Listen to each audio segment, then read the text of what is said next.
Welcome to the Terrible Podcast with your hosts from SteelersDepot.com, where you can find all your latest and greatest Steelers news. It's Dave Bryant and Alex Kozora, always lit, talking Steelers. And now, here's Dave and Alex.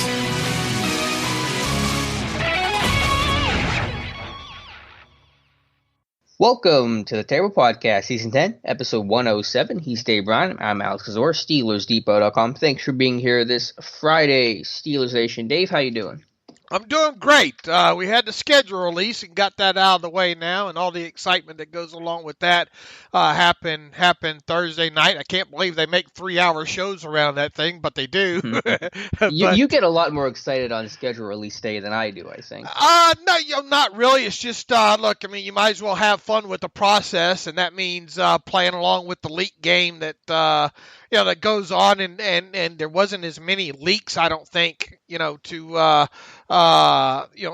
this year as there have been in past years. But you play along with the game, and ended up getting, I think, we had 6 of them, I think, before the actual schedule got released. So See, I don't even pay attention to that stuff because so much stuff just gets wrong. I'm like Tomlin, just whatever the schedule is, 8 games at home, 8 games away, a bye. I'm cool with it. I hear you. Well, I mean, look, like I said, you might as well have fun with the process, being we have to monitor it anyway.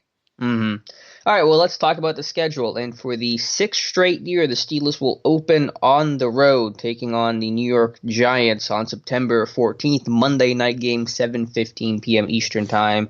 Kickoff on ESPN. So 6 straight years on the road. It's not the longest streak to begin a year on the road ever. I looked at that briefly last night, but it's the longest in Steelers history. Yeah, most definitely, and I think I went back to 2000 looking, and I think there have been teams that have done it a few times of 6 games, consecutive games. I don't think I've ever found a 7. Of course, I said, the Bengals did 7. The Bengals did do 7? I'm pretty sure, yeah. And there was like the Cardinals from like late 90s, 2000s that did, I don't even count, but it was like 10 or 15 straight years. Right. So, I mean, we're not in that big of rarefied air, but the fact is, I mean, the Steelers definitely, they had the longest streak in the NFL coming into this. Now that streak's extended, I thought for sure they were going to open at home this time. I thought the stars were aligned for it to be, some sort of a home game this time. And I guess, I mean, I don't know where you would draw the competitive advantage line at, because, I mean, let's face it, every year is a new season, and it's not like, back to back or back to back to back to back to back, road openers takes a toll on a team or something. But it just seems like it's been forever since the team's opened at home, and I guess 2014 was the last time that has happened against the Cleveland Browns, and that was the old Antonio Brown kick to the face of punter Spencer Lanning. It's been that long ago. Wow. Yeah, it's really just more of a mild annoyance than anything that's going to affect this team in any meaningful way. But yeah, facing Daniel Jones and the Giants. Giants obviously weren't a great team last year, but Jones in his second year. I listened to an interview that Doug Hodges did last week, and because he was at the Giants minicamp before coming to Pittsburgh for his tryout and ultimately making the team, and you guys know the rest of the story. And Doug said whenever he got to Pittsburgh, the first thing they asked him was, how good is Daniel Jones? And so they're going to get to find out starting week 1 about Daniel Jones in year 2. He sure came on, at a point last season there. And look, here's the thing. The Steelers have to open on the road. Yeah, it's Monday Night Football, but this is they got a new head coach in Judge, so they're obviously going to have a abbreviated offseason like everybody else in the NFL. We'll see just how abbreviated that winds up being, but you got, once again, you have to give the Steelers an advantage here just from the standpoint of coaching staff continuity and scheme continuity and those kind of things there. And plus, they're just a veteran team in general. I'm probably pretty sure that the Giants probably have a few more pieces on their 2020 team than the Steelers ultimately will. So, it is on the road. Yeah, it's Monday Night Football, but I still like advantage Steelers here, and I think the odds makers think that as well too. I think they're 3-point road favorites here as we get started on this Friday. Okay, good to know. I didn't realize they were road favorites, so that I'm with that 100%. The one thing I dislike about the Week 1 Monday night game for practical or work purposes, and of course the Team 2, is that short week to begin as you go into Week 2 for the home opener hosting Denver September 20th at 1 o'clock. A lot of 1 o'clock games, home opener versus Denver, but on a short week. Yeah, I don't know how you feel about the all those 11, the 11 in total 1 o'clock games, and obviously at some point maybe one of those gets flexed or something later on in the season. But living out here in Vegas, man, there's nothing better than football at 10 a.m. in the morning. It's a little too early for me, but I'm sure it's in your wheelhouse. And I think psychologically, from a work standpoint, we look at it and say, "Oh, okay, great. We'll be able to have the games, and then at the very least, maybe get to enjoy the Sunday night game more than if we did a later start game or something along those lines." So another good thing about the Monday night game as well, opening the season, is we'll get to enjoy all of Week 1 Sunday's games. Sit back and enjoy those as well too. So you and I have done this long enough that we learn to play games, I guess, with our psyche. At least I do. Rationalizing is my special skill set. Right, there you go. So Week 1 against the Giants. Yep, Week 2 versus Denver, Week 3 hosting Houston, and then Week 4 at Tennessee. So 3 of the first 4 games. AFC, though no AFC North opponent till Week 6, so it's still a little while to start the divisional games. But Houston, a very interesting Houston team this year that's undergone a lot of changes. No DeAndre Hopkins. When was the last time they played the Texans? Was that the Mike Hilton 3-sack game? Yeah, I think it was. That was like Christmas Eve or night or something. Eve, yeah, or Christmas night, one of those two. Yeah, and then Tennessee, which obviously went to the AFC title game with Ryan Tannehill at quarterback, so that'll be a real big litmus test early in the season. Then obviously, like you said, the first division game being against the Browns in Week 6 there. Look, that's not an easy stretch there, I don't think there. Titans, Eagles, and then Browns, and then Ravens before your bye week there. So, Broncos are at least you get the Broncos at home. At least you get the Texans at home, and no I'm drawing a blank. The wide receiver they just traded. DeAndre Hopkins. Yeah, I don't know why I couldn't think of Nuke's name all of a sudden. DeAndre Hopkins. No DeAndre Hopkins there, so that's almost like a gift in its own. Of course, you still have to go against J.J. Watt on the other side of football there. Mm-hmm.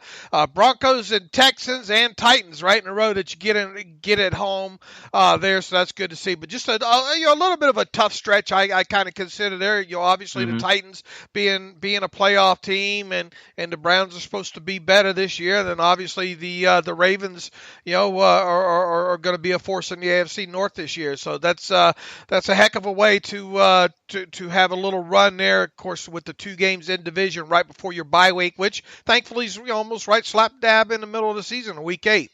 Mm-hmm. The good thing is, as you mentioned, 4 of the first 6 games will be at home, including Week 5 against the Eagles, 1 o'clock, October 11th on Fox. And then, as you mentioned, Week 3, the Texans game is the Watt reunion game, so it's kind of cool to see that very early in the season. Absolutely. So Week 8 is the bye. Coming off the bye, Week 9 will be at Dallas for a 425 contest. Week 10 is hosting Cincinnati, and then Week 11 at Jacksonville. So coming off the bye, I mean, obviously tough game against Dallas, AFC North game versus Cincinnati. Can't take any game lightly at this point, but not the worst schedule to come off the bye week. Yeah, you would hope to come out. Obviously the Cowboys game probably going to be the toughest. You would think the toughest one of those 3 there, but at least you do get them coming off the bye week there. That will definitely be one to look for, but definitely a string of 3 games there that you would hope that maybe the team could go 3-0 in. Yeah, 2-1 at the minimum, at least. And then the schedule starts to really get kind of crazy towards the end of things. Week 12 is Thanksgiving, the night game against Baltimore. So hosting Baltimore on Thanksgiving, that one's going to be a lot of fun. Yeah, it will. And then you harken back to the last time these 2 teams met on Thanksgiving was in Baltimore. What year was that? 2016? I'm not sure. 13? I forget when it was. That was the old Tomlin sideline incident. I think 2013. Yeah, the Jacoby Jones trip. Right. gate, whatever you want to call it. Right. I think that was the game that I think they had a couple injuries in that game, if I remember correctly, as well too. And but anyway, a renewal of that rivalry, obviously. On Thanksgiving night should be fun to watch, and the first ever Thanksgiving night game in Pittsburgh too. Really? I didn't realize that. Yeah. So, I mean, I'm sure for the players and even for you and I to cover this stuff, Thanksgiving isn't an ideal game, but at least it's a night game and at least it's at home. So people want to enjoy dinner, at least for us, maybe earlier in the day. Some players earlier in the day, they can possibly do that. So short week, Baltimore, that's going to be difficult, though, going at Jacksonville and then a short week against Baltimore on Thanksgiving is not the easiest thing in the world, but it'll be a lot of fun nonetheless. Right. All right, Week 13 is at home versus Washington, and then they will have a Sunday night game at Buffalo. Is that the same as last year when they played Buffalo? Was that Week 14? No, it was. Was it third to the last game, wasn't it? Or was it? Was it Week 15 then? Let me see here real quick. Maybe it was Week 15, but very similar to last year. Unfortunately, Steelers had a close game with that big John Brown catch, and when Tyler Crawford, I think, had the go-ahead touchdown as Buffalo beat Pittsburgh, as that kind of started the descent last year for the Steelers. That was Week 15. Okay, so and 1 week. And that game was in Pittsburgh, right? Right. Yeah, it was in Pittsburgh. Yeah, because they played Renegade, and then that's when the Bills decided to call that deep shot to John Ross, and the game ended up going down the tubes pretty quickly there. Week 15 will be a Monday nighter, right? So you're going from Sunday night at Buffalo, the next week Monday night at Cincinnati to take on the Bengals for your next to last AFC North game. And I'll finish out the schedule. Week 16 will host the Colts in Week 17 at Cleveland. So really look at that last month. I think people take these things in chunks and quarters. That last month, it's going to be snowy, and you're going to cold. You're going to be on the road for 3 of these 4 games. You're going to be at Buffalo, at Cincinnati, at home to Indy, at Cleveland, January 3rd to round things out. So get on your snowshoes because it's going to be a real chilly way to end the year. I'll have to look and refresh my memory on the flex rules and all like that, but I can't remember if Monday night's part of that. It is, isn't it, or no? I couldn't tell you. I can't. But you look at that and you think, well, how relevant of a game might that Steelers-Bengals game be in Week 15? You know, you really hope on a Steelers side it's not very relevant. You know, but obviously it probably will be. You just wonder what is the likelihood of that thing sticking as a Monday night game. Yeah. I mean, it could have a lot of relevancy for Pittsburgh and be less so for Cincinnati, but it could be where Baltimore and Pittsburgh are, you know, in the heat of the battle at the end of the year. I don't know. I mean, we'll see. I mean, it's unpredictable what's going to happen Week 15. Obviously, if there's one thing that you didn't like about the second half of the season, it would be the fact that three of your final 4 are on the road, with 2 of those being divisional games. So that Bills game in there will probably mean a lot, as far as, or at least we hope it does, as far as seeding goes and that kind of thing.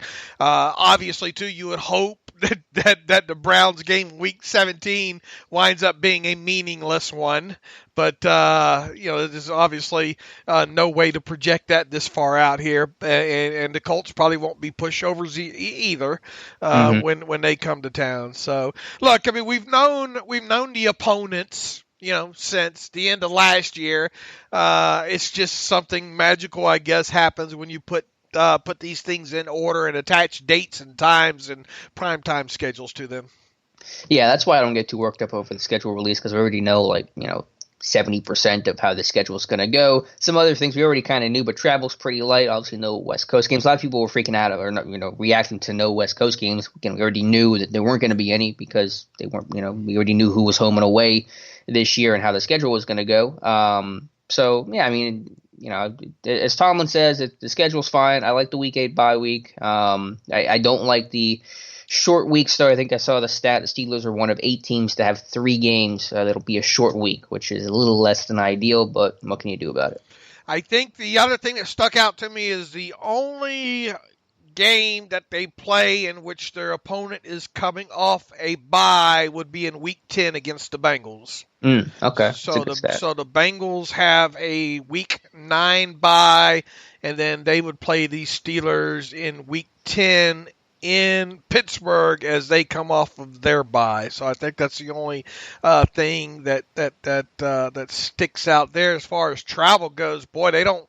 You have your trip to the Titans in Week 4, and really that's the only Dallas in Week 9. I'm talking about first half of the season. Really, Tennessee's the only time.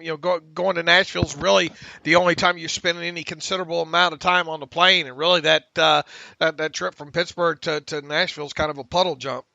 Yeah, right. And at least with the last 3 or 4, the travel is light. Buffalo, Cincinnati, and they just take a bus to Cleveland. So, I mean, the travel is travel, and it sucks nonetheless, but at least you're not traveling super far for any of those 3 of those last 4 games. Right. So, overall, you can pick out things that you like and dislike very easily when it comes to this schedule. This will be, the 5th time I think the Steelers open up a regular season on Monday Night Football. Actually, the 6th time. They are 4-1 in their history on Week 1 games played on Monday night. The last time they played on Monday night, the last 4 times they played on Monday night, they've been on the road. When was the last Monday night opener? The Redskins in 2016, where they won that one 38-16. The time before that, 2002. I'm having trouble remembering that game against New England. Don't remember that. That was a loss at New England, 30-14. The time before that was actually looks like Dallas in 1982. They beat the Cowboys 36-28 to open up the schedule on a Monday night. And then before that, 1979, New England Patriots on the road. They beat them in overtime 16-13. And then 1977 against the San Francisco 49ers in Week 1. They won that one 27-0. All right, so some pretty good success on Monday night, although that's obviously meaningless for present day. To wrap a bow on the schedule, 4 primetime games right now. The max is 5, so the Seagulls do not get the maximum of 5. But of course, flex scheduling can change that, so it's Week 1 against the Giants, Monday night. And then what are the others? You got the Thanksgiving game, Week 12, the night game on NBC. You have Week 14, Sunday night against the Bills. And then Week 15 against the Bengals. That is Monday night, ESPN. The preseason schedule also officially released. The Steelers, of course, they're going to play in the Hall of Fame game August 6th against Dallas. Then you take on Tampa Bay, which is to be determined, actually. Is there any particular reason why there isn't a date set for that? Do we know? Probably it might have something to do with TV or something. I don't know. Okay. Just according to the Steelers site, August 13th through the 17th is their tentative date right now. August 23rd will be the one primetime game against New Orleans. That is at home. That'll be at 8 p.m. on Fox. And then the Jets, and followed by the standard finale versus Carolina. That one will be on the road either September 3rd or September 4th. I'm willing to bet with that being Tom Brady's kind of, the Buccaneers' first official game with Tom Brady and Gronk. Even though either one of them probably unlikely to play. Yeah, I doubt they're going to play much of anything. I bet the networks are trying to. I bet they're trying to figure that one out there. Mm-hmm. I'm willing to bet by the time the smoke clears. Look, assuming the Hall of Fame goes off. Game goes off, then obviously that would be televised. You have to like the chances of the Buccaneers and Steelers game to be national, and I think I saw where the Saints game already is national. Yes, that's 8 p.m. carried by Fox. I'm sure NFL Network and stuff. Yeah, what will be the Brady won't play that open, right? I very much doubt that. But what's the over/under on Brady sideline cutaways? Like 50? I'm taking the over because that's going to be just the Tom Brady sideline show in the opener. I don't know. You could probably see him get out there. Brady tends to like to get lathered up a little bit at least. So from what I remember, so it'll be interesting how if he gets out there and just hands the ball off 3 times. I'm not saying that's going to happen, but I wouldn't be shocked if it did. But obviously, it sounds like the Buccaneers. They have 5 primetime games. I think the Buccaneers. Yep. Tom Brady effect. Right. The Tom Brady effect there. So anyway, I'm willing to bet by the time the smoke clears, we are privy to at least 3 national preseason games, assuming. all of them go off, Yeah, that sounds about right. Art Rooney, the second team owner, was on Steelers.com, spoke with Missy Matthews with his schedule reaction. Nothing too notable, unless it was something that he said that I didn't catch that you wanted to mention, Dave. Of course, there are a lot of questions about will fans be allowed, the landscape of sports, and how things are going to look. I mean, no one has any answers to that right now. I think there is a little bit of a growing optimism that at least there will be football A, and that hopefully B, there will be some fans. Rooney was asked about this and told Missy Matthews, quote, "We're going to do everything we can to host our fans at Heinz Field. I know the league will be doing everything they can to host fans around the country at different stadiums. Fortunately, we have time to get ready. We'll use that time to make sure we're in a position to have a safe environment, a friendly environment for our fans. All I can do is assure them we're going to be working hard. Heinz Field will be a great place for them to come and watch football this year." So, again, unpredictable. No one knows what's going to happen. You're opening the year on the road, of course, in New York and everything that's happening there right now. But, the goal is to have fans, and we'll hope that's attainable. Look, we've got 4 full months, before the season starts. I mean, that's a considerable amount of time. So hopefully the worm turns a little bit more, than it has now. Now, I think it's easy to maybe look at, preseason being possibly affected, in some way, shape, or form, because I guess technically that is, let's see, when is the Hall of Fame game? August 6th. So we are June, July. We're 3 months away from that. Yeah, and then I use camp as the official start of the year, so I look at more like mid to late July as the start of things. Yeah, and you have to think that camp might be impacted in some way, unfortunately, maybe from a fan aspect and all. So I think you got to keep your eyes on the main prize here, and that's the start of the regular season, which once again is over 4 months away. I mean, sure. that's a considerable amount of time based on what we've already gone through. It's kind of double what we've already gone through at this point, right? Mm-hmm. So, yep. That's above my pay grade, though, so all I can do is talk about what might happen. Right, but just wanted to pass that along. Also important to note that this is from Jerry Dulac, according to Steelers PR man Burt Lawton, said fans who purchase tickets through the team will be fully refunded if any of the games are canceled or played without spectators. So you will get a fully refund if that's, now they say through the team. I don't know if you go third party, how that is going to work. Again, above my pay grade, but through the team, if those games are not allowed to be played with fans for any reason or canceled entirely, you will be fully refunded. So that's a good bit of insurance just in case of worst case scenario. So that's the schedule right now. Just going to be optimistic to have some football news, and honestly, maybe the last football news for quite some time, because the schedule naturally quiets down, but everything pandemic related could make these things a little uncertain for quite some time. Yeah, other than getting draft picks signing of draft picks right now. Yeah. I mean, we've already had the undrafted free agents sign, and we're starting to get the signing bonuses trickle in from those. But other than the actual the actual draft pick signing, there's no rookie mini camp. Obviously, no OTAs. Everything's all virtual. We're not going to be a whole lot. Hopefully, teams like the Steelers did with Devin Bush, a few days ago. Hopefully the media gets offered up, a player here and there to talk to. But even so, what are they going to talk about? With not having anything on the field to visualize or to ask them about kind of thing. So. Yeah, the news cycle is fixing to kind of grind to a halt, if you will, when it comes to not only the Steelers but the National Football League as a whole. So it's probably good that they kind of delayed, because normally the schedule's announced a couple weeks prior to this, right? I mean, normally we already have the schedule already known at this point. So the schedule release obviously a little bit later. What do you think about boy? You want to talk about somebody who was way off? John Clayton was talking about teams opening up, and really it made a lot of sense. And I was kind of looking forward to a schedule such as that happening, just from the uniqueness of it all. He of course, John Clayton was on the radio the other day saying that, his understanding was that it is likely that teams were going to open up with their out of, what they call interconference games first, which would have meant the Steelers would have played the Giants, the Eagles, and the Cowboys to open things up. And then I think they said that it would have been the what would have been next? The common games, was it? I didn't even hear that part. I heard the AFC, NFC for the first month of the year. Right. So anyway, none of that came to fruition at all. And I think the other thing that I had to look, I spot checked last night, but aren't all teams home and away 2 times each in the first 4 weeks of the season?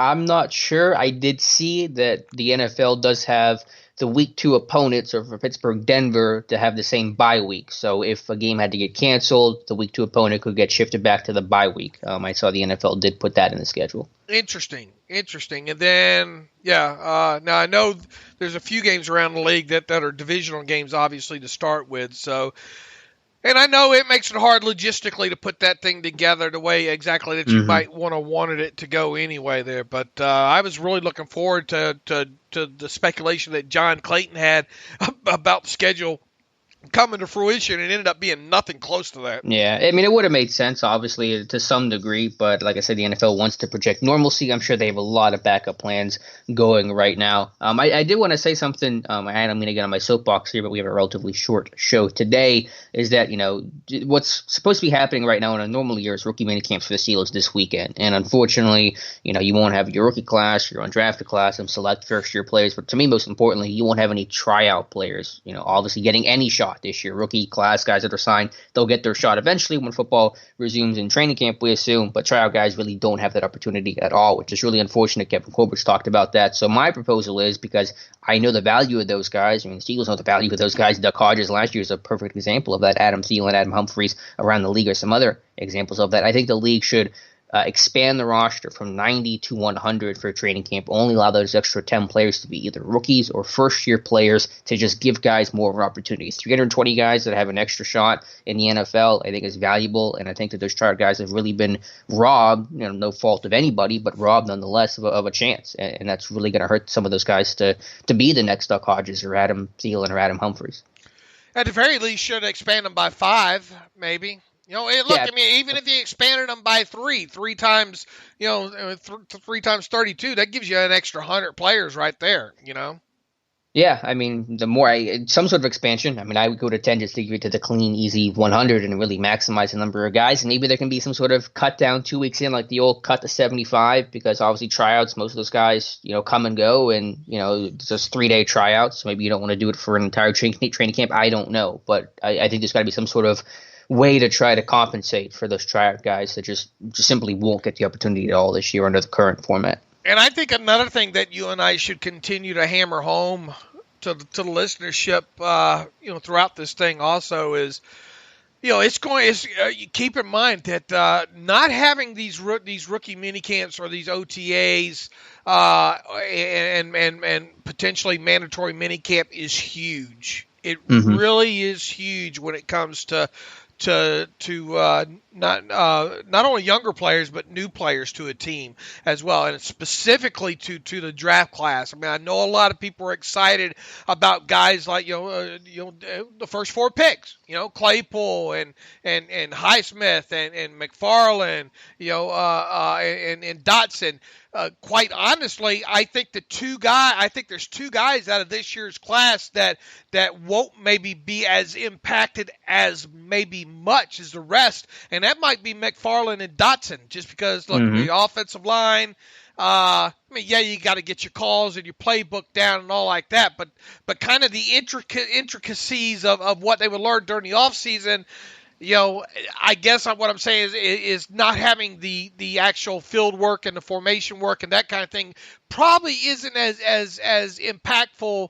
I think I would think that offensive line, it would be the easiest of the bunch, and then obviously with running back, and a running back like McFarland that we've already talked about. Okay, probably not going to get a lot of work in general during his rookie season, but a guy that you can easily carve some things out and be pretty standard from an offensive aspect there. So I would think that those 2 guys, would stand the best chance of, let's say, of those top 4 picks of seeing playing time, not only throughout the season, but maybe potentially early in the season. Obviously, Dotson's going to have to win a starting job for that to happen, and that's probably unlikely as we sit here right now. But it's also not unthinkable, I don't think.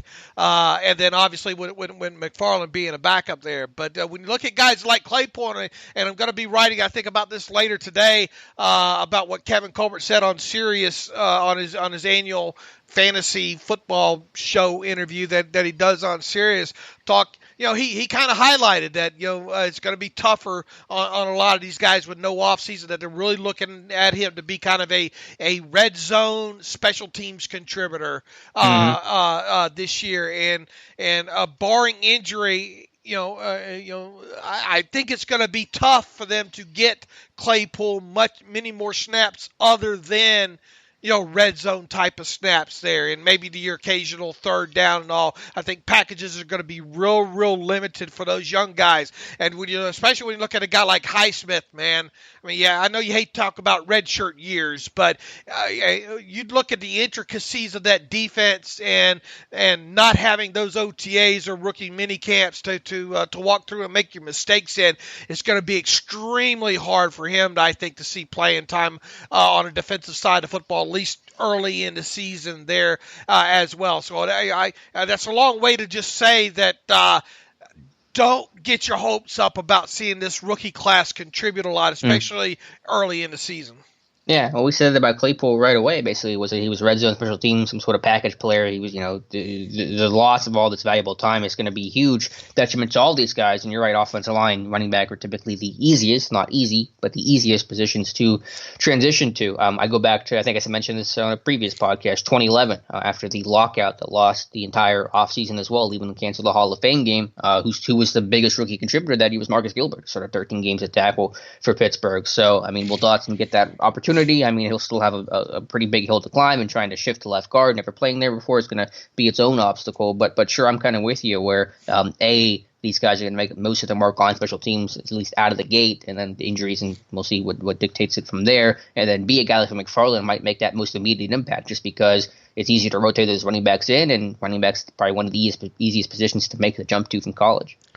And I don't want to play negative Nancy or Debbie Downer here. Another aspect that's kind of got me concerned too is, look, when you have these kids go through these rookie mini camps and you have them go through the OTAs before the long span off before training camp, they start to get a little bit better idea of what it takes from a body and conditioning standpoint of what they're going to be facing when they get into training camp. They're not going to have, all they're going to have is their teammates and coaches yelling at them, telling them, "You guys don't know what it's like when until you get to training camp. You better be in conditioning." And a lot of those younger players are going to have different ideas in their head of what they think proper conditioning is.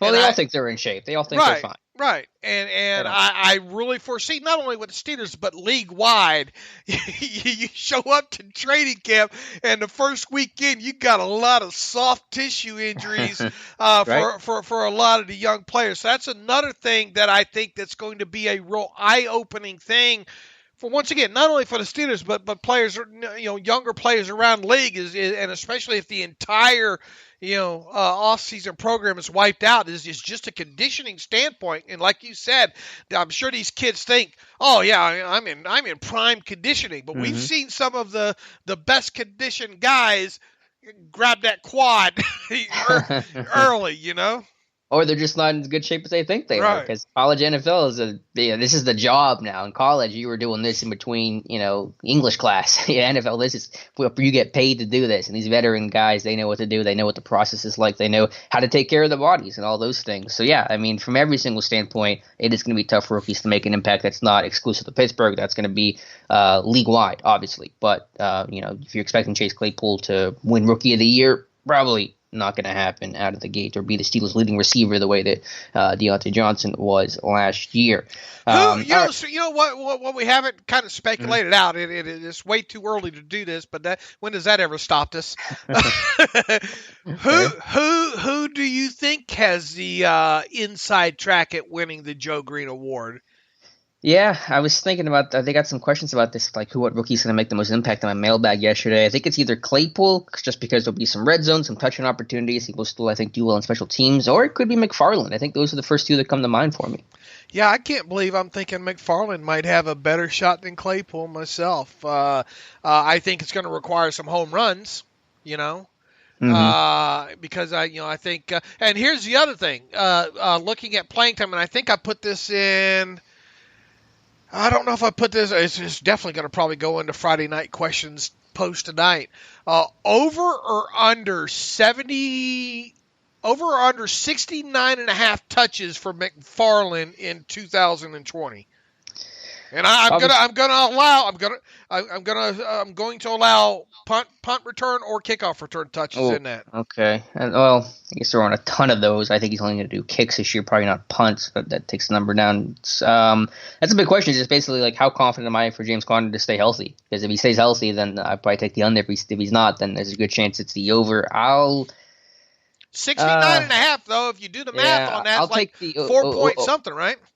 I'll take the over slightly. I'll say it's somewhere in that 75 to 100 range. Is that the scratch the head number? Is that the? Yeah. Well, I don't know. Yeah. In other words, if I went 5 touches a game, that would be at 80. If I threw 80 out there, you'd probably definitely take the under, wouldn't you?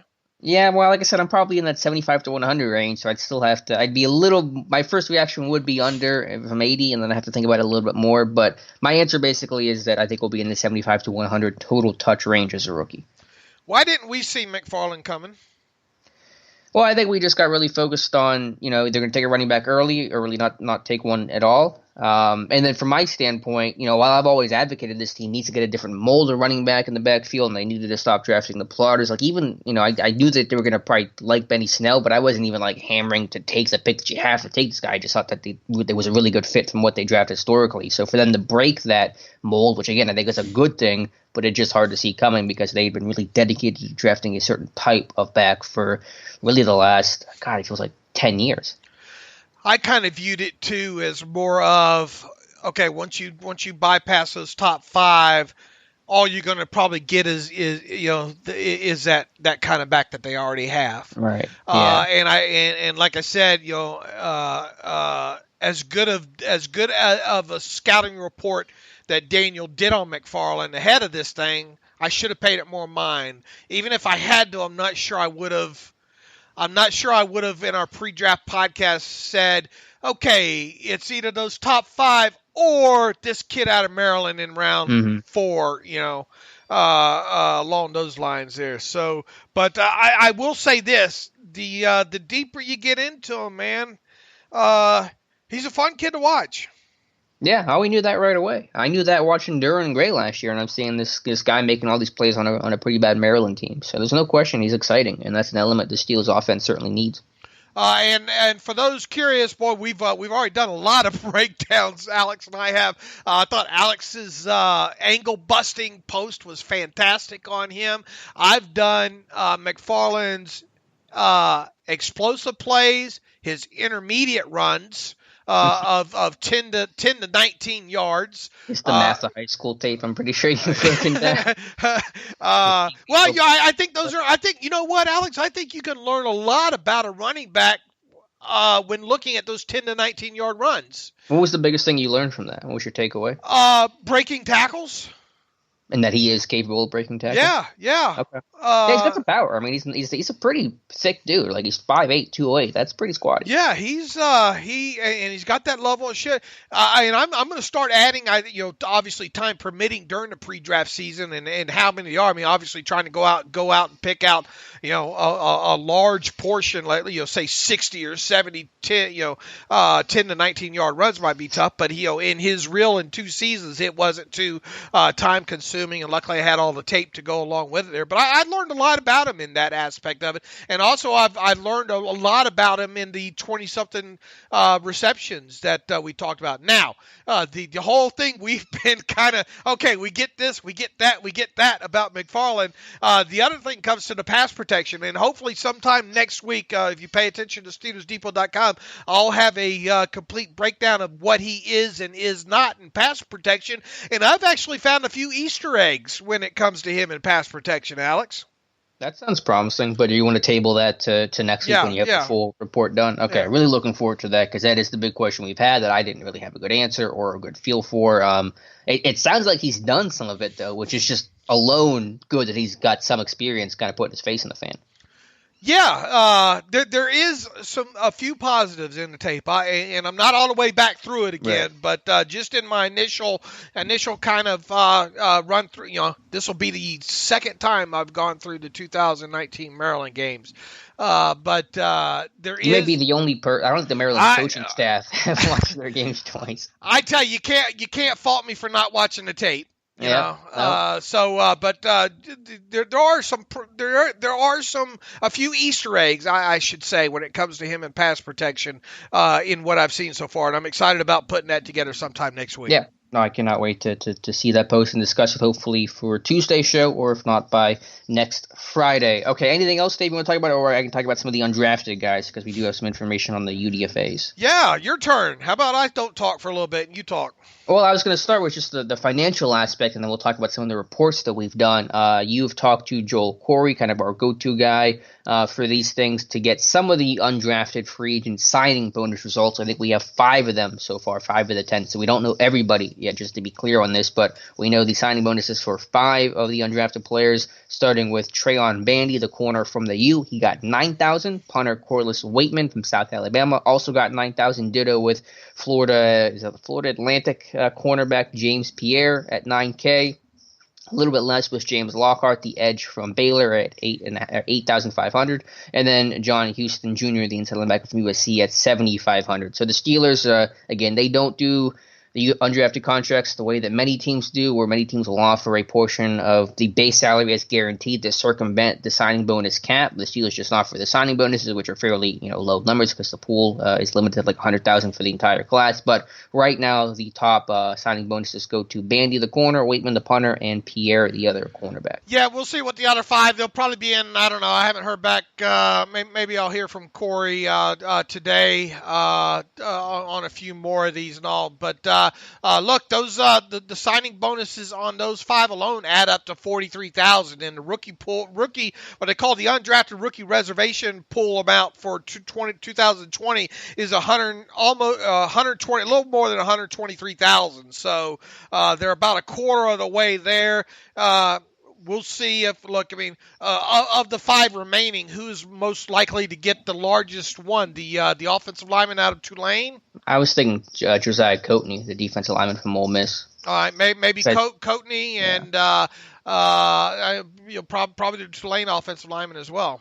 Yeah, I think Coatney had the best shot to get drafted, so that's just what I base it off of. But who knows? Either way, it won't be a lot of money, but hopefully we'll find that out next week or two. But yeah, speaking of the undrafted guys, the one guy, there were 2 guys right away that just kind of feeling the reaction of the little bit that I knew, and then just, what like hometown fans really had a reaction to post-draft. And there were 2 guys. It was Josiah Coatney, and then also Trayon Bandy was the guy people got really excited about, saying this guy's going to be a sleeper. Good luck to Bandy. So I did the scouting report on him, and we've watched him a good bit. We've kind of talked about him already on the show, but yeah, this dude is physical as heck, man. This dude will put his face in the fan, as you said. He'll let you know that he did it. So this is you talk about guys that feel supporting the run, being physical, playing bigger than his 5'9", $180 frame. It's Trayon Bandy. He's a lot of fun to watch on tape. What about him in coverage? How deep did you go with him on coverage? Yeah, no, I did the full report. It's a little Hilton-like, where it almost feels like he's better versus the run than he is in coverage to some extent. I think that he runs 4.5. The speed is okay. The long speed, it's not the best. It's not the worst. Some faster receivers will give him trouble. I do think there's some weird hip stiffness and tightness. I don't know if it's a technique thing. I do think that in practice he's got to do a better job of flipping his hips, and just he gets a little tall and on his heels when trying to transition. So I think there's just some work with his punch and just overall some hip stiffness there and tightness there that I didn't really expect. But, the guy is competitive at the catch point. He's got good leaping ability, good timing. He's got good hands. I think this guy may play a little receiver in high school. So Bandy's a guy that I think can definitely play bigger than his size at the catch point. I just want to see some better quickness and probably, not popping up as much in press coverage because that gets him into some trouble. He definitely plays better coming forward than he does backward. Well, I do like him in zone coverage, though. Like, he's physical and pressed, but obviously the lack of size and length under 30-inch arms is going to hurt him. So I think in zone coverage as a processor, like, you watch his first impact play in college was 2017 against Notre Dame, number 3 ranked Notre Dame. He's in zone coverage, undercuts his slant route, takes it back 65 yards to the house, and basically salts that game away late in the first half. So I think there's actually a really good mix where he can play press, and he wants to play press and be physical and just kind of be that kind of dog, but he can play zone too, and I think in a lot of ways, just given the size deficiencies, he could really work well as his own processor. Did you get into? I mean, look, he's a little bit undersized, not hugely. 5'7", I think he's listed 5'8", basically $180. He's pretty tiny. Where do you view? I mean, he's going to have to make an impact on special teams, which I think he can. Mm-hmm. But I mean, we're talking limited spots on the field for a guy like that. So gunner and I mean, kick coverage, and you know, I think it kind of ends there, right? Yeah, I mean, well, you can make a lot of money that way. I mean, he played all 3 corner spots at the year. He played more on the outside than in the slot, but kicked inside in sub package. He'll be a slot corner, obviously, in the NFL. The big thing with Bandy, though, that I have to look at, for as many of those big kind of impact hits he's going to have, the dude's not a technical tackler. He goes low too much, obviously, to try to compensate for the lack of size. He's got to learn to wrap up. He wants to throw his shoulder into everything. When it works, it's great, but he misses a lot of tackles, too. He's got to bring his eyes up. He's got to improve his aiming point. He's got to be able to wrap and roll. But because he just can't miss as much as he did in college. Because for as many, like for every big tackle he has, he's got to miss as well, and that's not going to be acceptable in the NFL. Yeah, he likes to cut the legs out. He's one of those cut the legs out. Sweep the legs. Yeah. The tackle on A.J. Dillon along the sideline, and while it's a very impressive takedown too, it came after. Dillon got the first down on the play. It was late in the game. Miami's trailing, and Bandy's celebrating. You know, so yeah, it's one of those. He's one of those kids. You know, I like that mentality though. Like Tomlin says, you rather say "whoa" than "sick 'em." Yeah, got that swagger you need. But I mean, yeah, to cut AJ Dillon is probably good because you can't tackle that dude high. But there's some other guys where he's going to have to wrap up against him. Most definitely. I think that stuck out. Well, who else do you have? Well, last thing on Bandy was say, I'm also worried he's going to like blow out his shoulder because this dude, after half these tackles, is on the ground still because he's just throwing his shoulder into it. Like he's going to hurt himself. He's like defensive version of McFarland. Yeah, he kind of is. I mean, he's just kind of this junkyard dog that I compare to Mike Hilton. There's some similarities there, and even like Antoine Winfield Sr., just kind of this undersized corner that could really come up and hit you. But he's got to improve the tackling consistency. That's going to be the big thing for him. The other guys to look at, I think I mentioned Calvin Taylor from Kentucky, the defensive lineman who had 8.5 sacks in the SEC. Interesting guy, plays with some power, can hold the point of attack, but obviously a lot of inconsistency in his game. It's 6'8", 310. There's an obvious leverage issue he can pop up and lose his length and ability to stack and shed.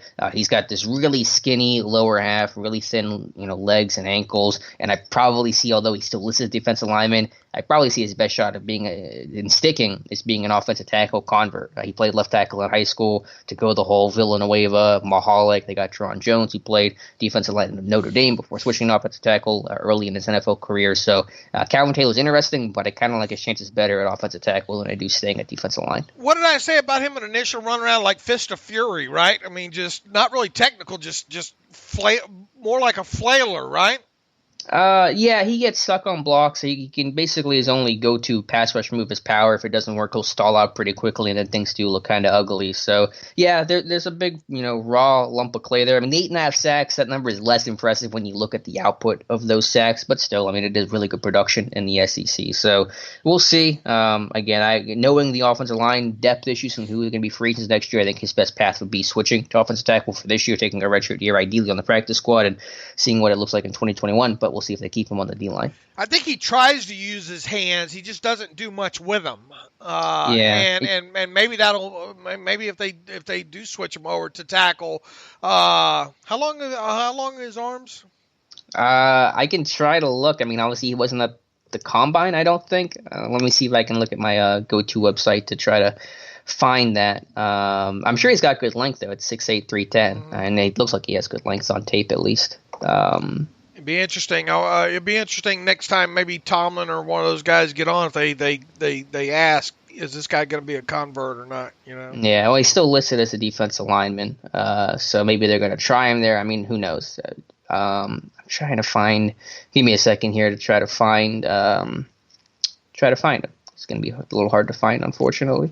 All right, ain't nothing like no dead air, like we ain't never had any dead air. Who were some Kentucky prospects this year? Because that's the easiest way. Lynn Bowden. I'm trying to find where Bowden is even listed at. Were there any other Kentucky prospects besides Taylor? The guard, right? Stenberg. Yeah. Okay, that'll be the easiest. Thank you very much. That'll be the easiest way for me to find Calvin Taylor. Let me search him here. Yeah, because he was. Actually, there was a chance he could have gone drafted. Okay, well, that was fruitless. I'm not getting an arm length result here. Again, Cody's being canceled. But listed 6'8" and 2/8", 310, according to NFL Draft Scout. And I'm sure he's got good length, so I can tell you that. All right. We've gone. I think the guys have already knocked out the undrafted guys now, right? At this point. Yeah, even did the punter. Good job to Tom to do Corliss Waitman, who, again, I mean, do I think he's going to make a serious push for Barry? Probably not. The best way for Barry to lose his job would be them bringing somebody else off the street, some other veteran guy at cut down, as opposed to Waitman taking his job. All right. Let's see. We talked about the sign-in bonus. What else did we say that we wanted to get to today? I think that was about it. Devin Bush, or no, not Devin Bush, Reggie Bush on Anthony McFarland mention, right? The comments were basically that he thinks that Reggie Bush says that McFarland can be better than him. Is that what he said? There was a level of hyperbole in there, but it was still cute. Reggie Bush is impressed with McFarland. He says, the other guy I'm very excited about is Anthony McFarland, a running back from Maryland.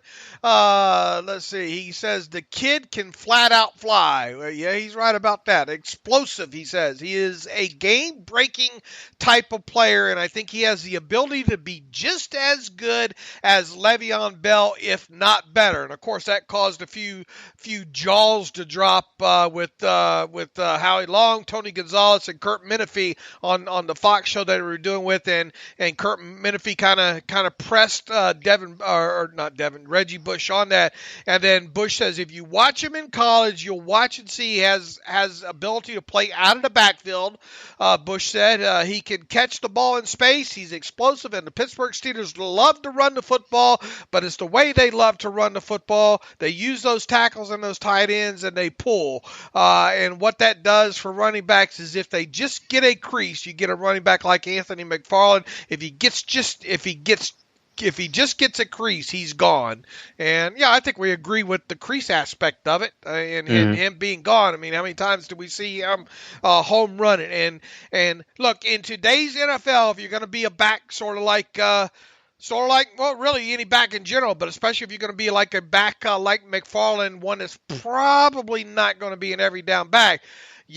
When you're on that field and the ball's in your hand, you better have a percentage of a nice percentage of successful plays with a even nicer percentage of those being explosive plays in there. And I think that's one of the more exciting aspects about McFarland, is the explosive play aspect. And then also I really think it's criminal they didn't use him more in the passing game there, at Maryland. And what did I say? Like 17 of those catches 17 of the 24 I think came last season, and only 7 when he was healthy. As a freshman, and that was with Matt Canada there in 2018. So look, Canada knows a lot about this kid. They all know a lot about this kid to hear them talk. Tomlin was on the what's the name of the Maryland head coach? Mike Locksley. Mike Locksley on his show a couple of nights ago talking about him, and they said, look, we were watching Derwin Gray tape, over a year ago, before that draft, and they said McFarland was a kid that kept jumping out on tape at him. So they know a lot. It was really calculated, I feel like, when it comes to McFarland. So we'll have to see A, how much he can contribute as a rookie, and B, when he does, if he can provide that level of explosiveness that we all see on tape. Yeah, I agree with the overall assessment from Reggie Bush, sans the better than Le'Veon Bell part. That's where Bush gets over his skis, I think. Right, because, look, pass protection alone, at least during that span he was in Pittsburgh, There was no better pass protecting back in the NFL than Le'Veon Bell. Plain and simple. I mean, Bell at one point basically was the best back in football, and McFarland's I'm not likely to get to that point. Right, and look, I mean, you even go back to the rookie season there and I wrote about this in the article the other day. Bell even entered his rookie season as a presumptive starter in 2013, and he ultimately finished with over 1,200 yards from scrimmage, 8 total touchdowns on 289 total touches. And those 289 touches, a lot of people forget, came in just 13 games because he missed the first 3 with that foot. With that foot injury. In fact, I think his debut in London against Minnesota. Yeah, Minnesota, right? The game that they lost, right? Ben gets sacked in like the final play of the game and ends it. Yeah, that was the 0-4 start, right? Yeah, that was Owen. Yeah. So with a better team record start, but I mean, McFarland's not going to be better than Bell, but I like the optimism nonetheless. All right, so there's a little hyperbole for that. Hyperbole Friday. Maybe we need a segment called Hyperbole Friday. Let's not. Does it hurt your feelings to see Earl Thomas have a little bit of problems over there? I mean, obviously not. You hate to hear the kind of problems that Earl Thomas had, but I guess Mike Tomlin's losing control of that locker room over in Baltimore. Yeah, I saw the internet went wild on that. I'm just glad Earl Thomas is okay, obviously, because that was a very scary situation. I don't know if there's going to be any. I mean, he was not arrested or anything, so there won't be any NFL implications from this. But that's a wild story and a lot of layers. All they need is Antonio Brown in that locker room now, right? Yeah. Right. You think they're going to sign him? You think that's serious? You think that's AB just trying to create his own story? I think he's trying to create his own. I'll say this. Nothing surprises me anymore. Right, especially in 2020. Right. So nothing surprises me. I can't see why John Harbaugh would invite that kind of stuff, you know? Mm-hmm. Yeah, I mean, he's got Hollywood. I mean, he's got his cousin. Yeah, but that guy's at least not on, I'm not saying that Hollywood Brown is like AB, but I'm just saying like AB would know somebody what it's related to. I don't know if that would influence them at all. Yeah, I don't think it matters. I mean, as soon as that screw works its way, AB tries to tighten them screws down, but once that thing works its way loose, Mm-hmm. But anyway, I don't know. We'll see. We'll have to see how it plays. You think some team will sign AB? Well, he's still got this whole legal stuff the NFL has yet to clear him on, right? I think the league has to do that first before any team will sign AB. I think if the league does that, and they probably will at some point, then I think some team will take a shot at AB. Yeah, I think at some point someone will. All right. This one's out. The other thing I want to talk about was the rookie class. Going to them briefly here. The jersey numbers were officially revealed for the rookies and some of the free agents signed over the offseason. So I'll run through the drafted rookies here briefly. Chase Claypool, we already knew this for a couple of the guys, including Claypool. He will wear number 11. Alex Highsmith will wear number 56. Anthony McFarland will wear number 26. Kevin Dotson, number 69. Antoine Brooks Jr., number 25. And Carlos Davis will take Ramon Foster's number 73. Anything you like or dislike there? I love that 69 on Dotson. He had a lot of fun. That was Twitter done, Twitter driven. He put out a poll and said, "What's my jersey number?" And that's predictably what Twitter's answer was. The good thing about 69 is when he does them pancakes, when he produces those pancakes, it'll still look like 69 when he's on the ground. Responding. The only guy to keep his college number was Brooks at 25. I like Highsmith with a 56. And McFarland, I had no idea what number McFarland was going to go with, but 26 with the whole, I guess, Lev Bell thing to go back to that. And Davis, I get taking 73 because there really wasn't another number, but Ramon Foster's jersey 1 year out. Yeah, I kind of grimace seeing that. It's going to be weird. Yes, that's I'm not ready to move on.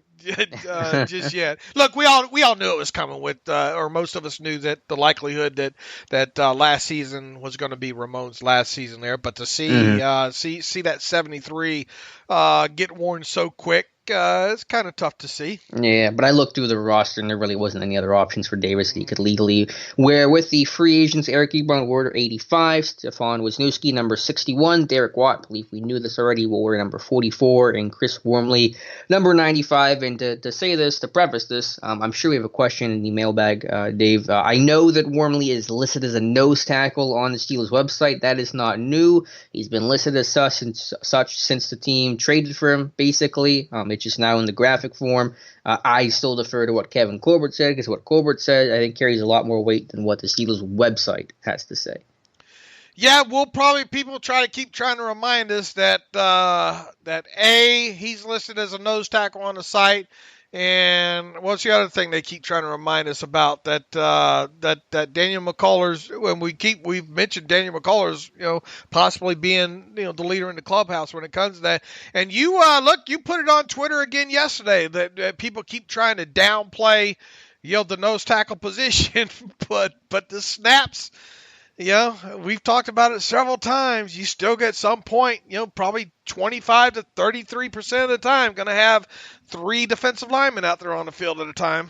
Yeah, the stats I had yesterday was the 3-4 was used more than the nickel defense in 2017 and 2018. Pittsburgh used a 3-4 defense almost 40% of the time. In 2018, it was like 38.8%, and the base defense has averaged 317 snaps per year over the last 4 years. So my end line to that tweet was, is the 3-4 defense devalued? Sure. Is it dead? Absolutely not. And I don't mean to throw shade here, but it did work me up a little bit. I'm not going to lie. Throw it.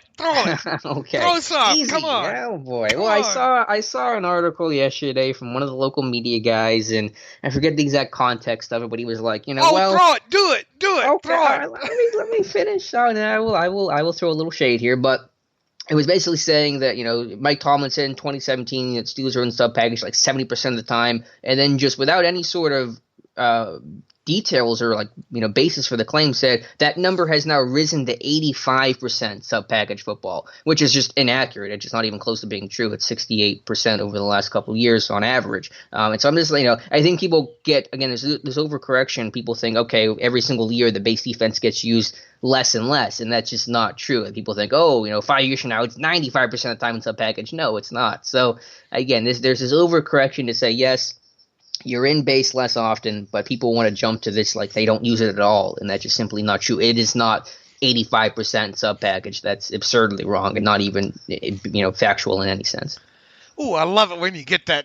I was too wordy with the shade. I love it when you get that tough edge to you. Okay. Warriors, come out and play. This is why I don't throw shade, because now you're making movie references that I barely understand. I only understand Warriors.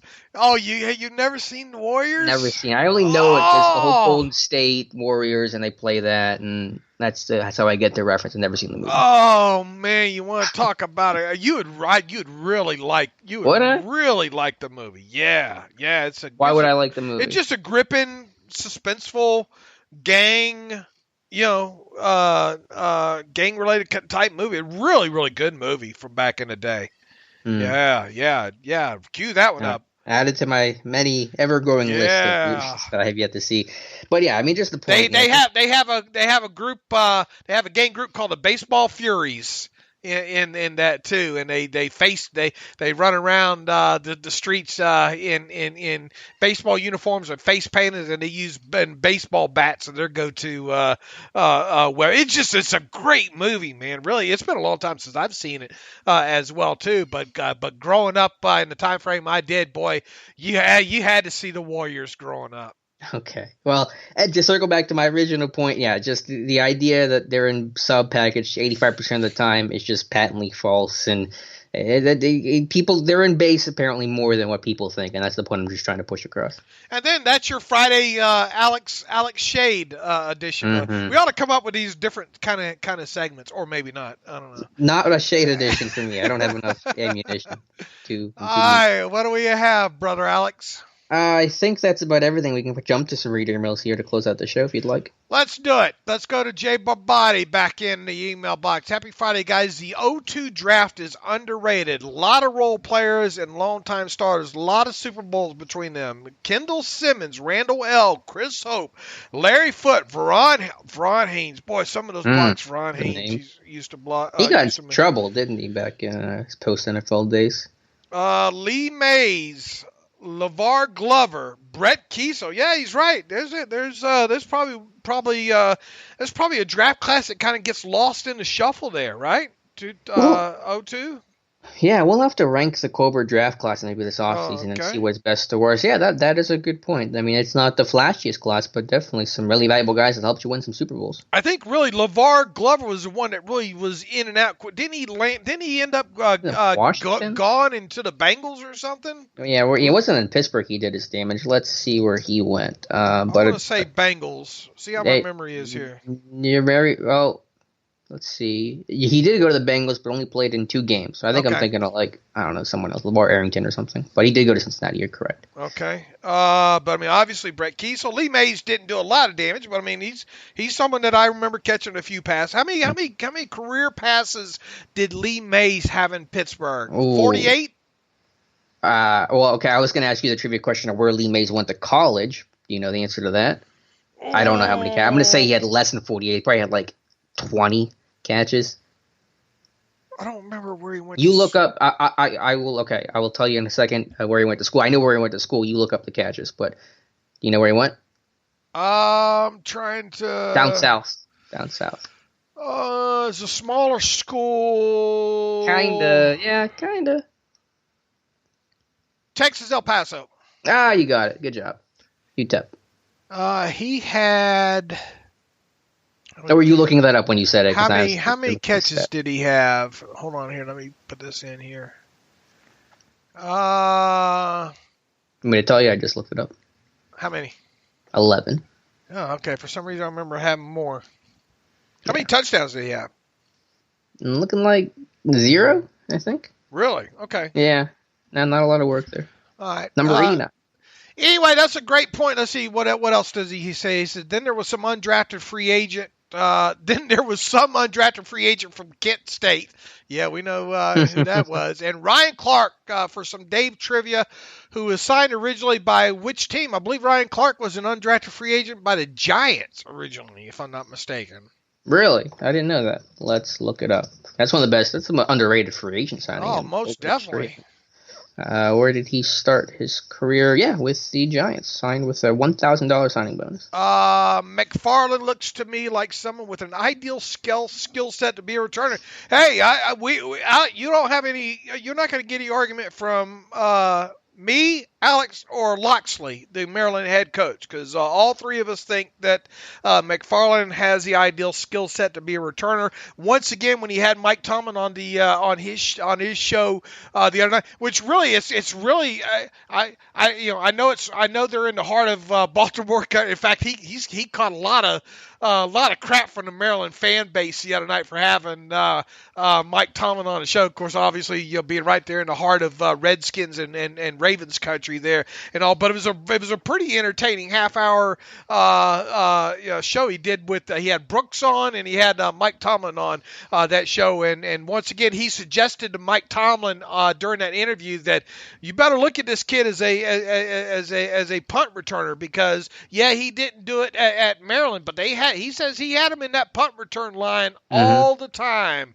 At least last season. Of course, Loxley was only there for last season there. Right. So, but he mentioned that he had him in that punt return line and has the ideal skill set. So we're with you there, Jay Barbati. Can't wait to see him get some reps. Probably no Alex at training camp reports this year. We don't know. It's too early for us to speculate. As far as Alex in training camp goes, I'll put you this way: if they'll let Alex in, he'll be there. Absolutely. He goes on to say, when McCullers, do you think he'd have been a better fit in the old two-gapping defense of the aughts? If there's one thing McCullers does well, it's clog things up. There's two things McCullers does well. Planting sort of like that, and then also driving centers back 15 yards before disengaging. Yeah, fair point. He would have been a better fit in that kind of older school system. I mean, they still obviously do some of that two gapping, especially with Big Dan, because that's going to be his skill set. They don't really ask Big Dan to one gap too much, but it's just never been there. I mean, he's improved in the last 2 years. Carl Dunbar's been the best thing ever for him as a professional, but I mean, he just doesn't play to that size strength profile consistently enough. Last thing, can we talk just a minute about Claypool's age? Getting an athlete like that with solid production, still having room to grow both in skills and and physically. What is this kid's ceiling? My comp for him is Evan Ingram, but thicker, stronger, and maybe not as much change of direction. But let's not undersell that acceleration. You don't get to run a 4.42 if you've got to build up speed. The only thing is, and look, I'm not down on this guy, but I want to reiterate what I'm continuing to see on tape with him. He doesn't vary speeds, I don't think, on tape. You don't kind of see that with him, and really you still don't really see that 4.42 speed, I don't think. Even on some deep post that he runs, I like the speed. The speed's there. But you don't just get a good sense that, oh man, that's 4.4. You get more of a sense of 4.49 speed. I know it's not much difference, but when you think 4.42, you really think blazing. Yeah, he's just more of a build-up runner. That's just the way I view it. I know the way he tested, but just the way that he plays, it just isn't that immediate. And look, he is king of the back shoulder. There's one thing that I'm learning on the 2019 tape. He is the king of back shoulder bad ball catches. All right. He quite a few post routes as well too. Him winning without safeties in the middle of the field, that kind of thing as well too. I still contend though that do you see his ceiling being much more than what it is right now? I guess that's the best way to put it. There's obviously ways he can get better, and the age is what, 21? Is he still 21? What is his birthday? I'm pretty confident it's like 21 or no older than like a young 22. As a senior, he's pretty young. So, there's still a lot of room to grow as the question asks. It's hard to really put exactly how much better. He'll be 22 in July. Okay. So he's still a baby. 21.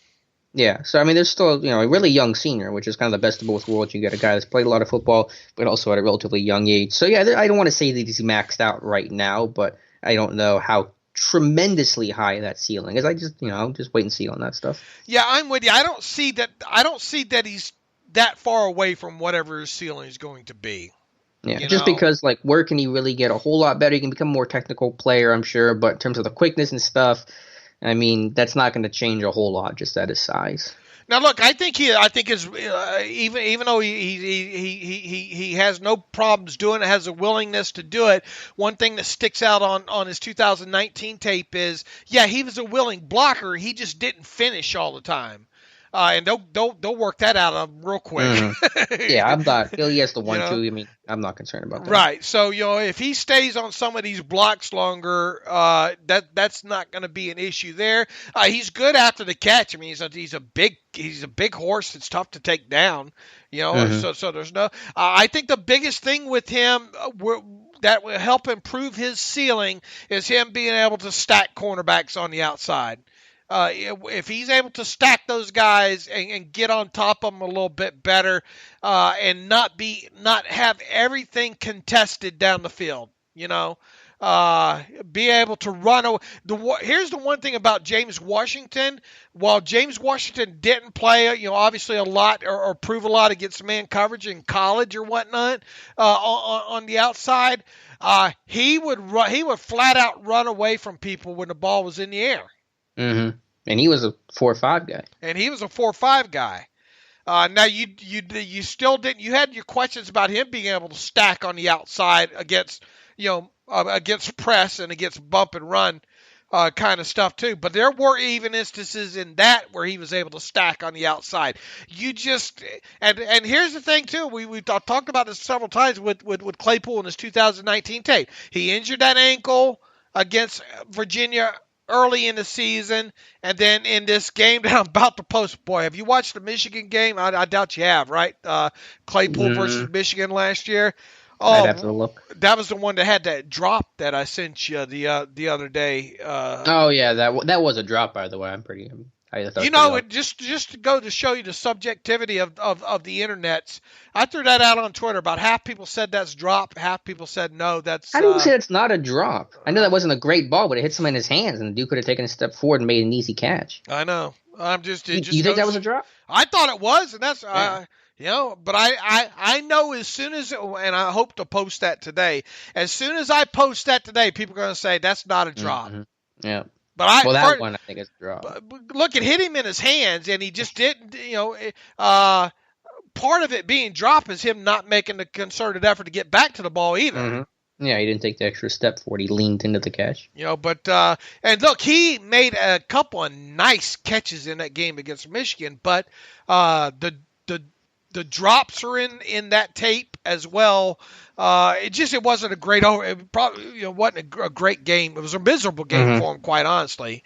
When you look at the Michigan tape from that game, and I'll post that later today. But anyway, about his upside, I don't Jay Bobati, I just don't see where.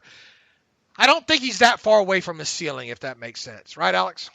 Yeah, it's hard for me to quantify ceiling sometimes with these guys, especially since he's still a little undefined player for exactly he's going to be used, and some people thought he'd be a tight end and all that stuff. So, I mean, obviously he's got big play potential. He's got a really rare blend of size, speed, overall athleticism, and so there is upside there. I mean, do I see the next Calvin Johnson? No, I probably don't.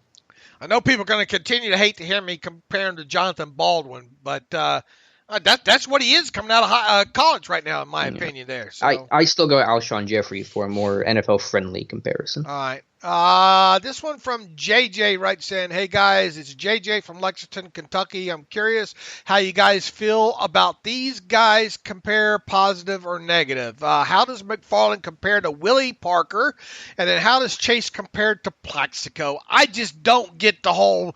People wanting to compare Chase to either Plaxico or Martavis Bryant. I just don't. They just, I get the Burris more than Bryant. Yeah, I still don't get that either. I mean, Plaxico when he entered the NFL I know he was a big kid and well over 200 pounds, but just had more of that kind of that wafier aspect to him, right? More of the what aspect? Wafier.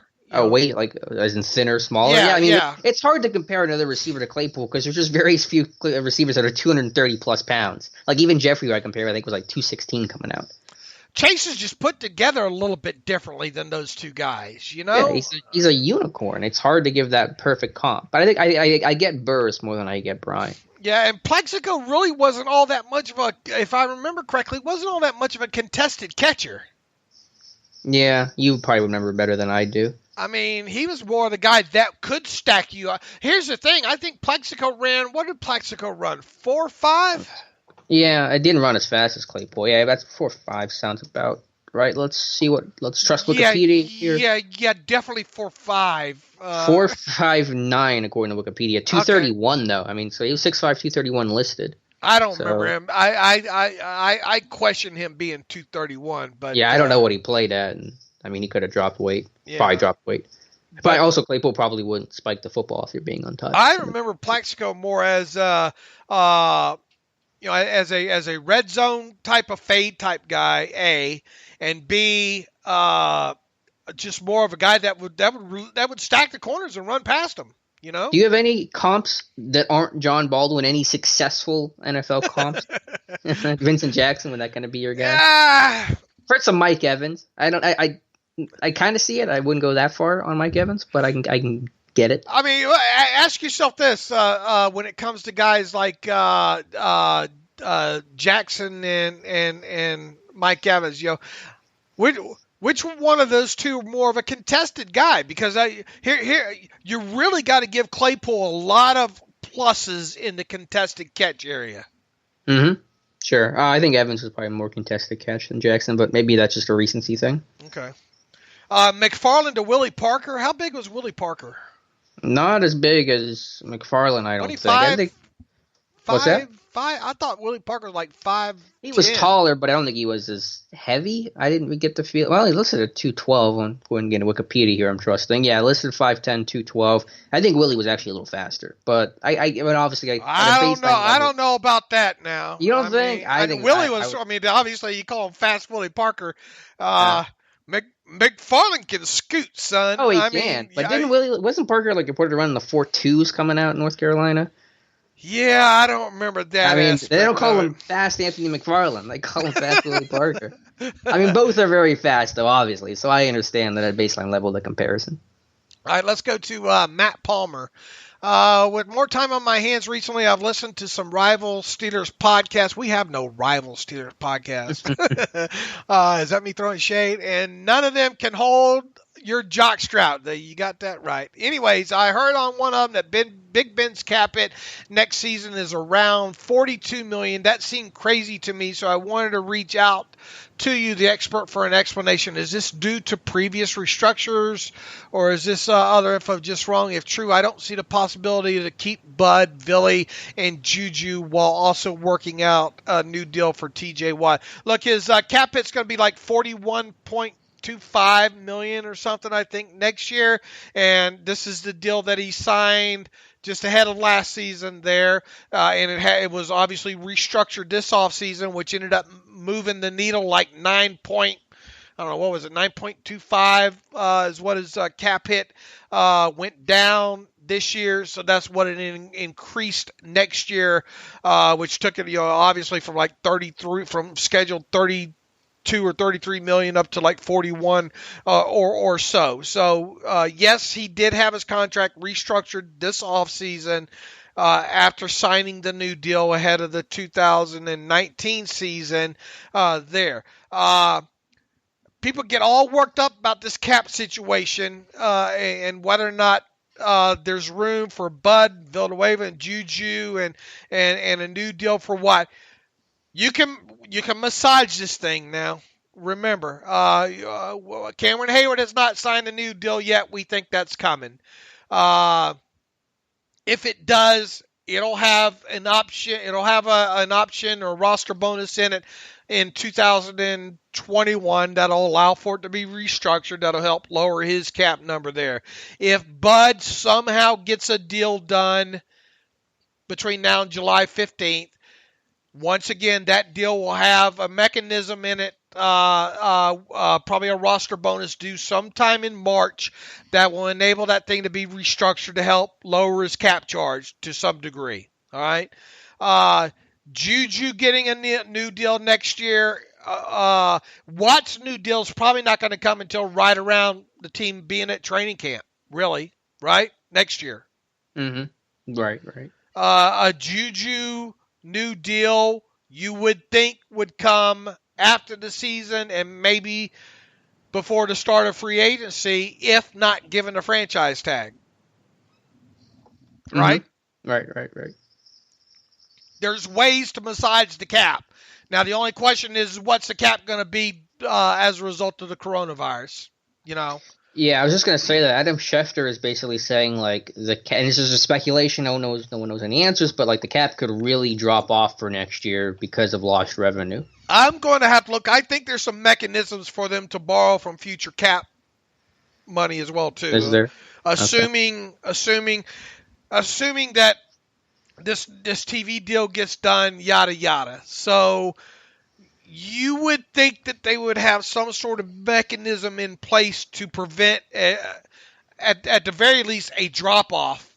Look, I'm going to have to read further into this. I know there's stuff being already written about it and all, but you could really cripple some teams if you have a significant drop-off in cap in cap dollars from year to year. At the very least, you would think that maybe they'd be able to maintain what borrow from future cap years to at least maintain what the cap number is this year. Mm-hmm. Yeah, I mean, I guess, I hope. I don't know if that mechanism exists, though, because I just don't think this is a thing that most people plan for. I mean, maybe you can come up with something, but I don't know if there's anything that exists for global pandemics that wipes out. I don't know. You would think that they would come up with something to enable them to borrow from future cap. I mean, how does that work for a team? Like, not only from a cap standpoint, I'm just talking about the league cap-wide number. Yeah. But even that, like from a team cash standpoint, I mean, there could be some cash flow issues. Sure. So I have no idea. I mean, obviously we're speculating right now. I mean, I think hypothetically, if the cap were to drop, the players would be forced to take a pay cut to try to compensate in turn with the rate that the cap dropped to try to keep it a level playing field, because they're not going to be able to make teams like cut starting quarterbacks. They just can't afford him anymore. Right. Like I mean, there's got to be something, because look, if you did drop the cap $20 million, that's a sizable amount. Oh yeah, I mean, it would screw like at least half the league would be over the cap just off the bat. Right. So they've got to do something, and I have a feeling they will. Now, does that mean that look? I mean, we're speculating about something. I mean, we're way over my pay grade right now. You know. Yes, it's something to keep in mind. Yeah, I'm not going to lose a lot of sleep over it right now. Fair enough. Let's see. Deshaun Campbell writes in, just like you guys, I feel the Steelers didn't address the defensive tackle spot like they should have, but Snack Harrison is still out there. Do you guys still think make a run for him, or is he pricey and out of his prime? I think him and Mike Daniels are two that if you could get them cheap, you know. Yeah, true about the age. I mean, Snacks is over 30. I think Daniels is right around there. Pittsburgh's history there isn't strong, but again, I'm not opposed to bringing in basically any nose tackle or safety depth. It would have to be right at around the minimum, you know. Yeah, the other issue is those guys probably want 1-year deals. You can't move the cap to the money, so some logistical issues. Right. Yep. And let's see here. What else do we have here? William writes in. First time writing. All right. Thanks, William.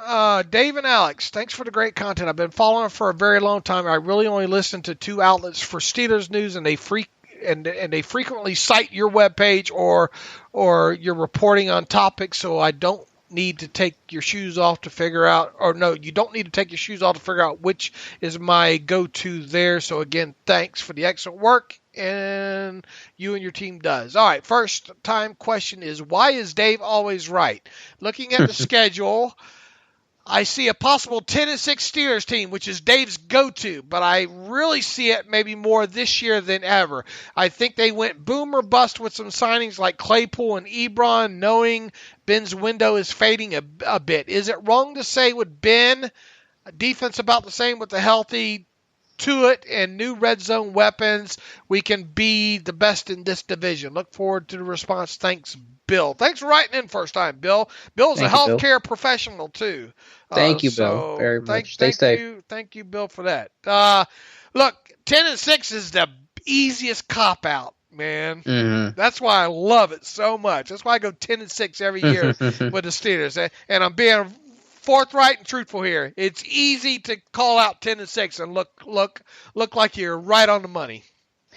Yeah, for sure. To the second point, yeah, I think that there's a recognition, obviously, that this window is limited and that you want to try to be in this win now type of mode, and that's why you have a lot of criticism for teams like the Packers and even the Eagles to a lesser extent for them looking for the next quarterback as opposed to getting the help right now. So I think that's why you've seen Colbert be so aggressive in drafts, trading up for Devin Bush, trading a first for Micah Fitzpatrick, signing Eric Ebron. So sure, I think that makes a lot of sense, and if everything comes together, absolutely they could rival Baltimore. Now Baltimore's going to be the favorites, deservedly so. They got to be they're proven until someone else knocks them off. But sure, Pittsburgh can give them as good as challenge as anybody, and really no team slowed down Lamar Jackson the way Pittsburgh's defense did last year.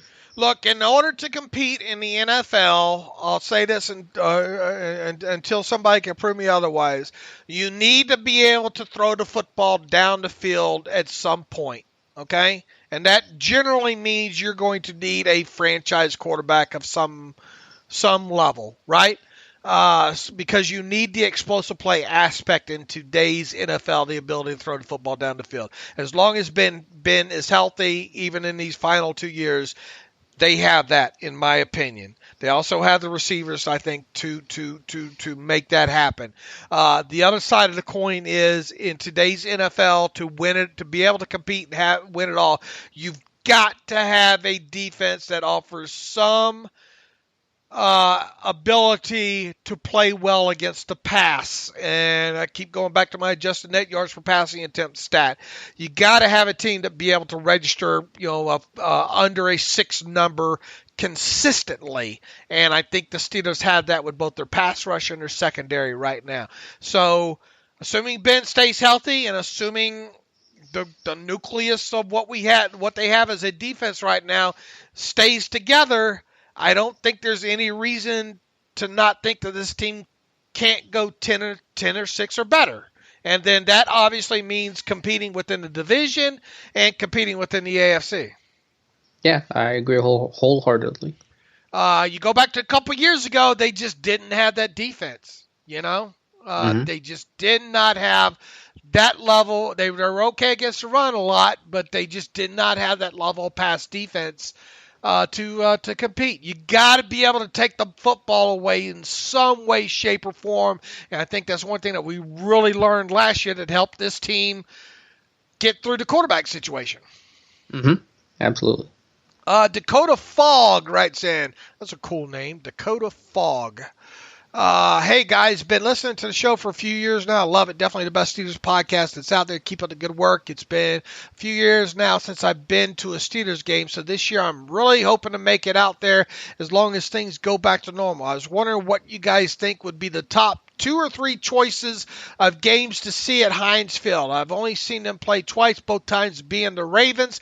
Thankfully, for the Immaculate Extension game, I'll never forget it, which is always a great game to see. But this time, I would like to see them face a different opponent. Let me know what you guys think are the games to see. You guys are awesome. Thanks again. Thank you, Dakota. You got a cool name, Dakota Fogg. There, he's in dreaded Patriots country. Yeah. What are the games for him to see? What are the 2 or 3 games for him to see this year? If he's not going to see the Ravens game Thanksgiving night. Well, yeah, I probably want to be at home at Thanksgiving for that one, so that kind of works out well. I mean, there's no bad answers. I would probably go towards October 18th against Cleveland. First, Myles Garrett's return to Pittsburgh. That should be interesting to see how, let's say, he's received. So I think that'd be a fun one to go to. I will go. How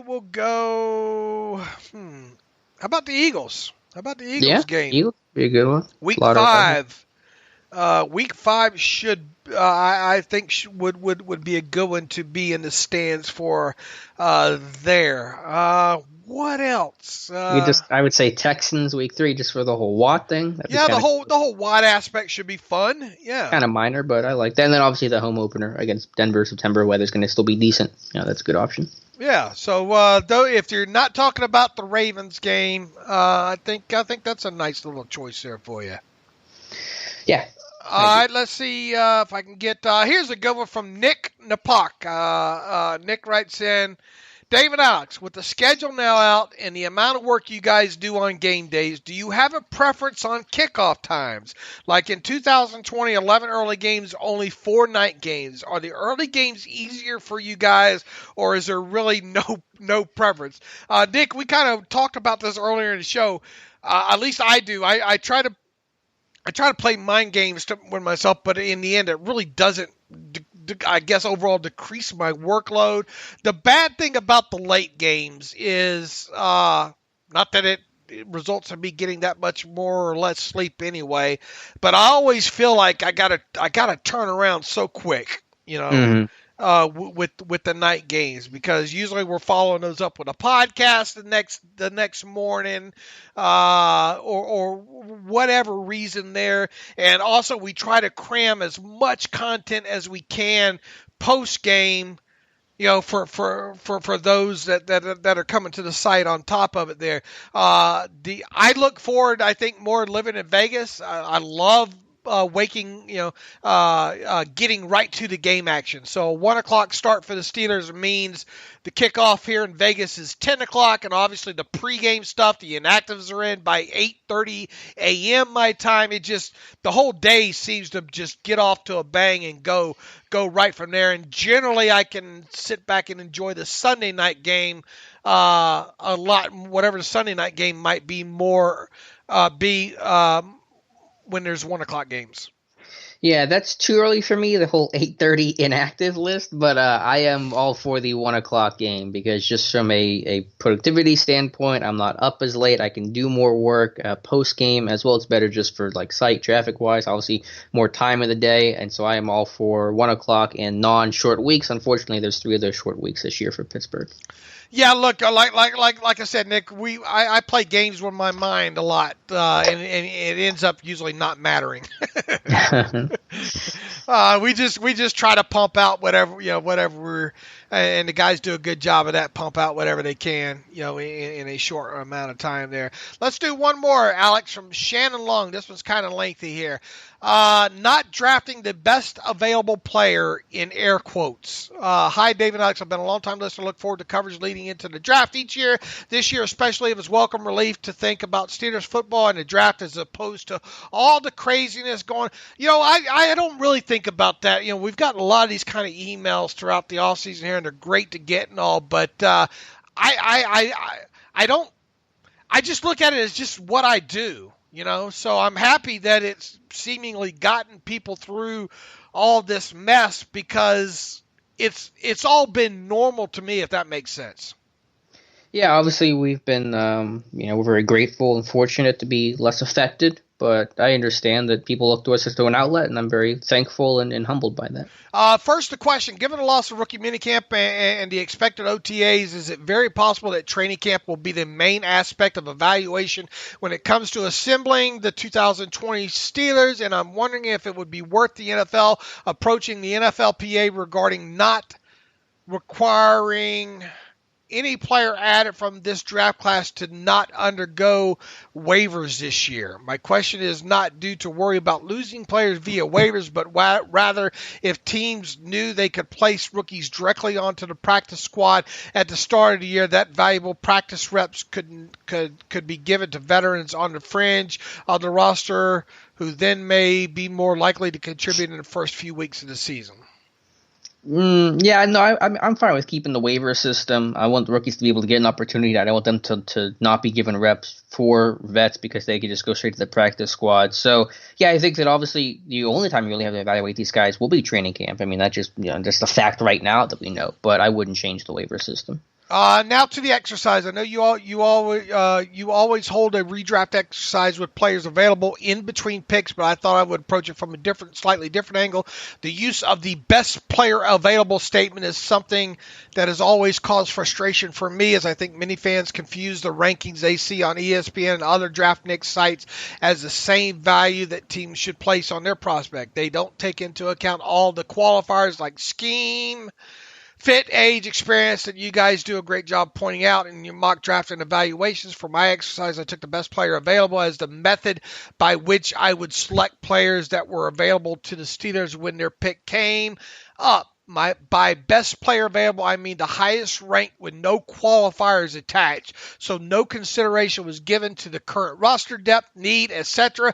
I used the CBS sports ranking just for convenience, but this exercise could have been done with any single or group ranking as preferred.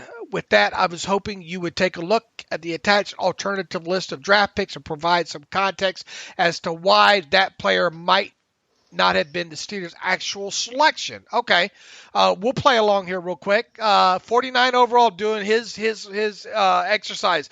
Josh Jones out of Texas or out of Houston was CBS ranked 17th. Actual pick went round 3, pick 8 by Arizona. Yeah, I mean, really made money at the Senior Bowl. Good tackle depth. Would have been a year 2 impact as opposed to a year 1 impact, but I could hear that. You would have had no issue had that been maybe the pick? I don't want to say no issue, but I mean, I would have understood it for sure. Okay, next one at 102. Jacob Eason, quarterback, Washington. Actual CBS ranked 44. Round 4, pick 16 by the Colts. We both would have had. We'd be drawing a line right here. Yeah, would not have supported that idea. All right, here's an interesting. Kurtis Weaver, outside linebacker, Boise State, CBS ranked 52. Actual pick, round 5, pick 19 by Miami. I think the Dolphins traded up to get Weaver. Yeah, I thought they obviously liked Weaver a lot. I had him in the 3rd round of my final mock. Somebody I thought that was on their radar, just not a great athlete, and that's probably what dropped him to the 5th round. And I don't think we would have probably, I don't think we would have batted too much of an eye had he been the pick in the 4th round, right? No, even at 102, I thought he could have been the pick. So, no, would not have batted an eye. Now he has Bryce Hall, cornerback, Virginia. CBS ranked 55. His actual pick was round 5, pick 13 by the Jets. Obviously, not a big position in need. That's the point of this. We're focusing on just talent. He was a guy that got injured in 2019, I think, with an ankle injury. Missed a lot of time, unfortunately. Otherwise, would have been drafted a lot higher because of it. Yeah, I mean, that's a kind of a high upside type of pick. And with some cornerbacks hitting the market next year, that would have been an interesting developmental prospect. Prince Tigua want to go. Prince Tiga, let's leave it at that. Out of Auburn. 71 ranked 71st overall by CBS and went round six, picked 31 to Philadelphia. Yeah, there were some medical issues with Prince Tiga, but you mentioned his story and that great back, so I looked into it some more, and so he'd been a good guy to root for. Obviously, in this scenario, we're now double dipping at tackle, unless you're kicking Jones or Prince Tiga at the guard. But the reason why you're seeing some of these guys rank so high and fall is largely because of medical. And finally, last but not least, Hunter Bryant, tight end, Washington, was ranked 84th overall. This just goes to show you sometimes that these rankings, man, I mean, I don't want to pat, you know how I hate patting myself on the back here, Alex, but I was right on Hunter Bryant and Moss right from the get-go. A lot of people had those guys 1-2 tight ends coming out. He has him 7th round going to the Steelers, tight end out of Washington. CBS ranked 84th overall, and Hunter Bryant, of course, went undrafted. That's your T-Rex guy, right? Yeah. If they were going to draft him, they'd have to hire Alex to feed him. I don't know why I get in charge of feeding him, but yeah, because he can't get the spoon to his mouth. I know. I don't know why I'm in charge. All right. One interesting aspect of this exercise is that only. Look, it's going to be interesting to watch how my T-Rex boy Charlie Warner makes it through all this. One interesting aspect of this exercise is that only one player selected by the Steelers was ranked higher than any of the selections in this list. Claypool at 77.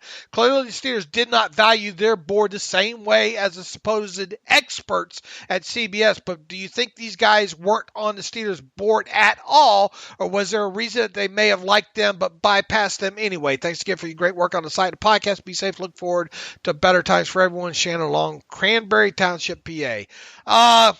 Look, I think the Steelers have their board, and that, once again, I keep going back to, I bet it just feels like there was 25 guys circled that they wanted to get 6 of those 25. I know that's hyperbole on my part, but that's what it felt like. Yeah, I mean, there's a variety of reasons why they take one player over another. Had they drafted that the way that they would have done by CBS Big Board, I would classify that class as bad. That would have been a bad class for Pittsburgh. They've taken all those guys. But that's what the draft boards say, you know. Well, these things just aren't done in a vacuum, obviously. And there you go. All it takes is one guy liking a guy more, that much more than the next team, And the Steelers are notorious for what a lot of people on the outside would view as overdrafting players. Right. All right. I got to run here in a second, so let's go ahead and wrap up the show. Let's do it. You can follow me on Twitter at Steelers Depot. Follow Alex on Twitter at Alex_Kozora. Follow the show at Terrible Podcast. Email the show, theterriblepodcast@gmail.com. If you like what we do, you want to donate to the cause, go to SteelersDepot.com, hit the donate button up right navigational bar. If you want an ad-free version of the site, go to SteelersDepot.com, hit the ad-free button. For $25 for one calendar year, you can have an ad-free version of the site. Appreciate all the support we get that way, all the emails as well, too. And until Tuesday, as always, thanks for listening to the Terrible Podcast with Dave and Alex.